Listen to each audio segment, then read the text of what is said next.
doing well with Silicon Valley Kitchen and Bath Company. We're back here at our double bathroom remodel in Saratoga. At this point, we have demolition complete. We have our rough-ins done. So rough-ins consist of mechanical, electrical, and plumbing. We also have both bathrooms prepped. So interior lath is done, sheetrock is hung, curdy board is installed on the walls and the enclosures. Everything is patched, banded, and sealed up with more membrane. Shower pan test has also been passed. Shower pan inspection, I should say, has also been passed. Did a 24-hour flood test to make sure we don't have any leaks in our pan.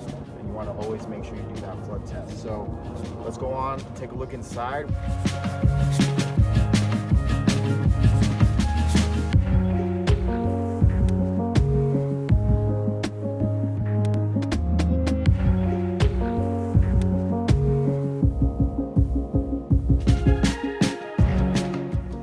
Inside.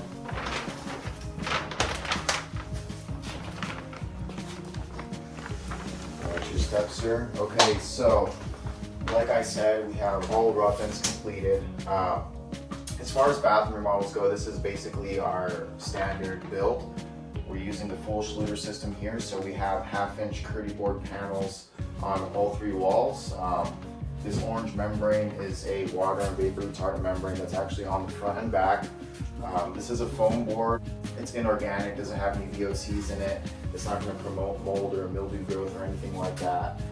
All these orange bands that you see here, in this area it's actually covering up fasteners, and typically what you would do is just cut out little squares and then just put the squares of membrane on top of the fasteners, but we like to just go ahead and run a full band from top to bottom. So these are all fasteners, and then you'll also use this where you have 2 boards meeting. So if you have a joint, you're going to take some of this band and you're going to band up the joint and seal everything back together. We're using Schluter's All Set premium thin set for all of our membrane adhesion as well as our tile insulation. Here, it's not in yet, but we're going to be doing a triangular floating bench.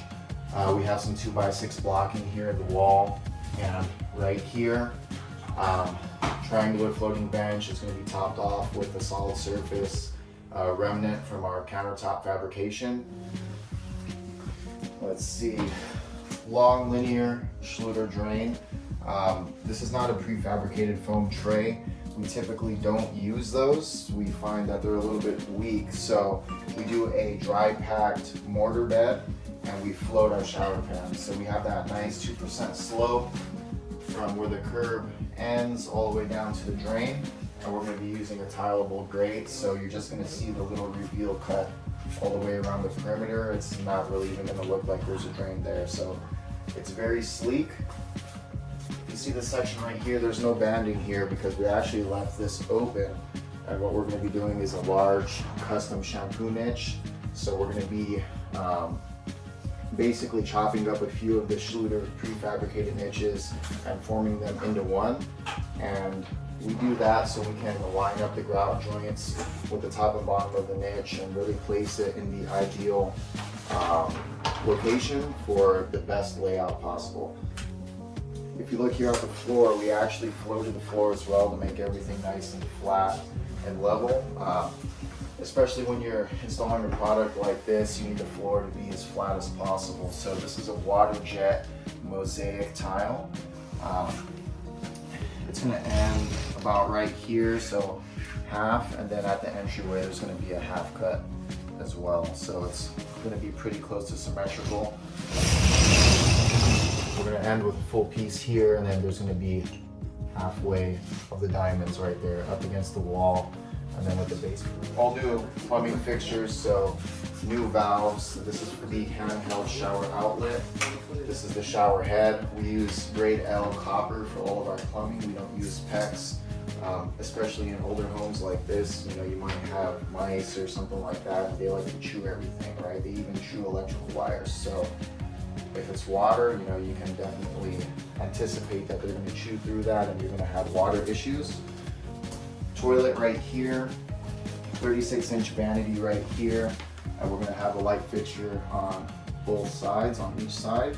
with a nice 40-inch mirror, new crown molding, new baseboard, new trim on the door. We're not going to be doing trim on the window, we're just going to bring the tile up to the window, and we're going to be doing a bull-nosed edge all the way around the perimeter. For the walls, we're using a 4 by 12-inch marble subway tile, and because the material is so soft, we can bull-nose the edge and we can make a nice finished edge from top to bottom on both sides. The curb top, we're going to be topping it with a solid surface, so it's going to be a piece of the countertop material. Same thing with the bench top, and probably the shelf inside the niche is going to be made out of the same material.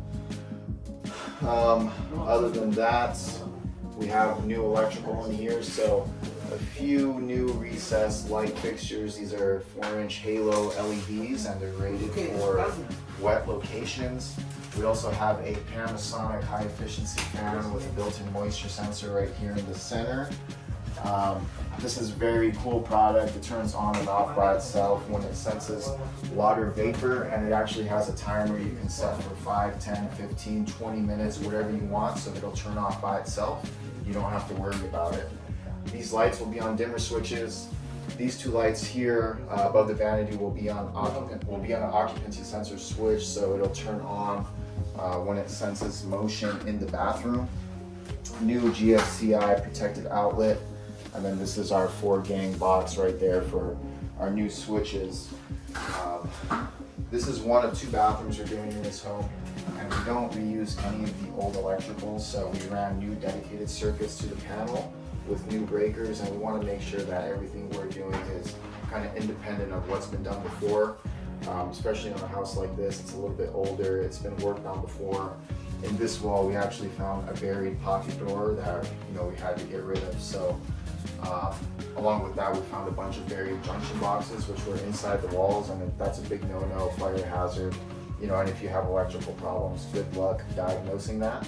So we eliminated all of that, moved the junction boxes up top in the attic so you have access, putting this cover plate on them, and we left all of our electrical independent. That's pretty much it. We're going to be working on the tile today. We'll make another video when we're figuring out the layout of the subway tile on the wall. Today we're just focusing on this mosaic for the floor, and we also did the layout for the other tile, so we'll take another video and show you that. Other than that, that's pretty much it, so we'll catch you next time.